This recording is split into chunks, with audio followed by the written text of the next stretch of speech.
dia tak dapat buat daftar kelahiran dia sebab keadaan masa tu jauh di pendalaman, dia orang tak ada pengangkutan apa semua. Tapi biasalah, ini isu yang biasa di kawasan pendalaman di Sabah dan Sarawak lah terutamanya.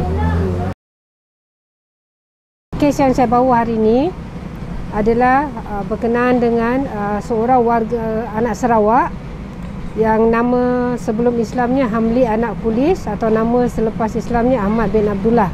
Cik Ahmad ni dia mempunyai seorang isteri yang dipanggil Anita dan 3 orang anak, 1 perempuan dan 2 lelaki.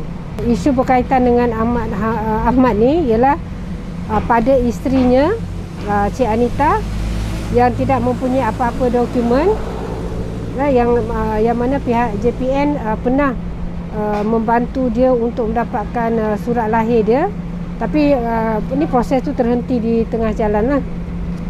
Dan isu kedua yang lebih besar ialah yang melibatkan 3 anak pada Cik Ahmad ni, yang mana dalam sijil lahir masing-masing menyatakan yang mereka ni bukan warga negara, dan anak kedua dan ketiga yang dua-dua lelaki tu dikatakan beragama Kristian.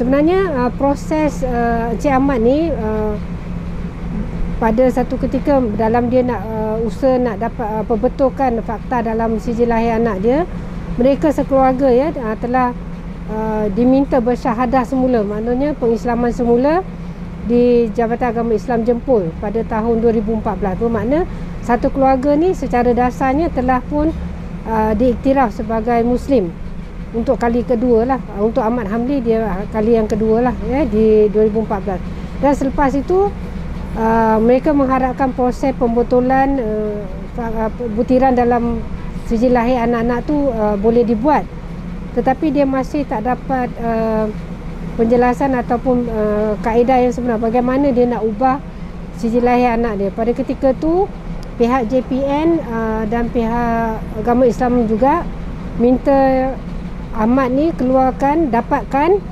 sijil nikah dia. Mereka dinikahkan di Masjid Kabung ketika itulah oleh imam yang ketika tu. Tapi imam tu sebenarnya saya diberitahu dah pun meninggal dunia. Dah meninggal dunia. Disebabkan tak ada dokumen, dan satu lagi sebab pernikahan tu dibuat bukan oleh pihak yang bertauliah. Ini menurut Jabatan Agama Islam Sarawak lah. Jadi pernikahan dia tu tak ada rekod dan tak dapat disahkan. Jadi sebenarnya untuk membetulkan butiran dalam sijil anak-anak dia, kita perlu dapatkan sijil nikah pasangan Ahmad dan Anita ni. Tapi untuk mendapatkan sijil nikah tu, Anita ni perlu ada dokumen yang mengesahkan dia tu warga Malaysia. Dia satu perkara yang menyediakan, sebab Ahmad ni sendiri dia seorang buta huruf. Dia tak tahu masa dia pergi daftar tu, dia tak tahulah apa dalam tu. Dia bawa balik, mungkin isteri dia mungkin boleh sikit membaca dan menulis. Kenapa jadi macam ni? Dia kata dia pergi tanya balik dekat JPN Jempol masa tu. Dia orang kata tak apa, nanti budak dah besar nanti boleh tukar. Isteri ni pula ada. Dia orang ni pernah berusaha nak mohon dokumen untuk isteri lah, iaitu sijil lahir Jadi untuk prosesnya dipanggil daftar lewat lah selepas 42 hari. Jadi dia pernah cuba nak buat benda ni tahun 2018.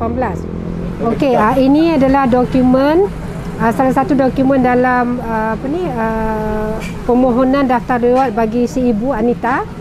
Kita di sini ada nama mak dia mak dia dan ayah dia yang merupakan warga Sarawak yang mempunyai kad pengenalan lah. Tapi bapa pada Anita ni dah meninggal lah setakat ni yang ni. Jadi tinggal ibu dia saja yang memang dah uzur. Kalau kita tengok dalam dokumen ni, wakil kampung ataupun kita panggil apa, tuai rumah, ini mungkin ikut adat sana lah kan, ketua rumah sana pun dah pun mengesahkan bahawa Anita ni memang anak pada pasangan ni, walaupun dah meninggal. Cuma dokumen ni tak dilengkapkan lagi lah. Saksi lain yang mengatakan dia tak bersekolah, dia anak juga pun ada juga. So pada saya lah memang kalau kita ikut daripada dokumentasi dan apa yang kita dengar daripada pihak sana, memang Anita ni anak pada pasangan ni yang memang warga Sarawak. Cuma kalau dalam bulan permohonan ni dia ada mention lah, dia tak dapat buat daftar kelahiran ni sebab keadaan masa tu jauh di pendalaman, dia orang tak ada pengangkutan apa semua. Tapi biasalah, ini isu yang biasa di kawasan pendalaman di Sabah dan Sarawak lah terutamanya.